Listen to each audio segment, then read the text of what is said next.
लोग सोमनाथ मंदिर क्यों जाते हैं? क्या आपने कभी गौर किया? कुछ जगह सिर्फ देखने के लिए नहीं होती है, वहां लोग टूटे मन लेकर जाते हैं और जुड़ा हुआ आत्मविश्वास लेकर लौटते हैं। सोमनाथ मंदिर उन्हीं जगहों में से एक है। पर सवाल यह है, लोग वहां सिर्फ भगवान को देखने जाते हैं या खुद को समझने?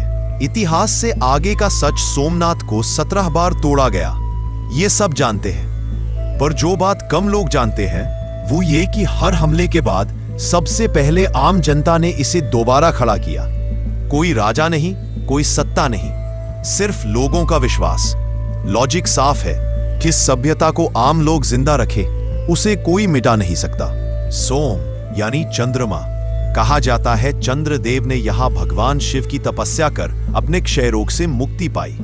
आज भी विज्ञान कहता है चंद्रमा मानव मन, नींद और भावनाओं को प्रभावित करता है। यानी सोमनाथ जाना सिर्फ पूजा नहीं बल्कि भावनात्मक संतुलन की खोज है। समुद्र, ऊर्जा और मनोविज्ञान।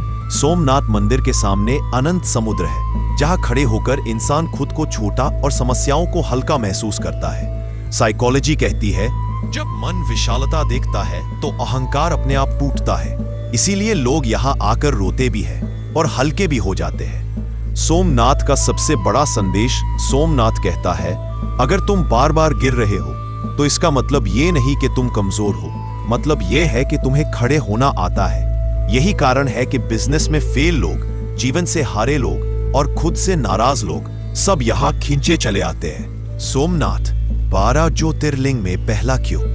भारत में 12 ज्योतिर्लिंग है, लेकिन सवाल यह है पहला नाम हमेशा सोमनाथ का ही क्यों आता है?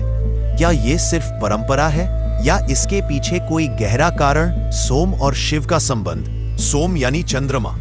पुराणों के अनुसार चंद्रदेव को अपने पाप और रोग से मुक्ति यहीं भगवान शिव से मिली, इसीलिए शिव यहां सोमनाथ चंद्र के स्वामी कहलाए। लॉजिक यह है जहां दुख की शुरुआत खत्म हो वहीं से तीर्थों की शुरुआत हो। पहला ज्योतिर्लिंग होने का अर्थ सोमनाथ पहला ज्योतिर्लिंग इसलिए नहीं कि ये सूची में ऊपर लिखा है, बल्कि इसलिए कि ये पुनर्जन्म और पुनर्निर्माण का प्रतीक है। शिव यहां नाश नहीं, नए आरंभ के देवता है। इसीलिए 12 ज्योतिर्लिंगों की यात्रा सोमनाथ से शुरू होती है, क्योंकि शुरुआत हमेशा वहीं से होती है जहां अंधकार समाप्त होता। आधुनिक भारत का आत्मसम्मान। जब आजादी के बाद सोमनाथ का पुनर्निर्माण हुआ तो ये सिर्फ मंदिर नहीं बना, भारत का टूटा आत्मसम्मान फिर से खड़ा हुआ। सोमनाथ लोग मन्नत मांगने नहीं, संकल्प लेने जाते हैं। अगर आपको ये जानकारी सोचने पर मजबूर करे तो चैनल को सब्सक्राइब जरूर करें। ओम नमः शिवाय।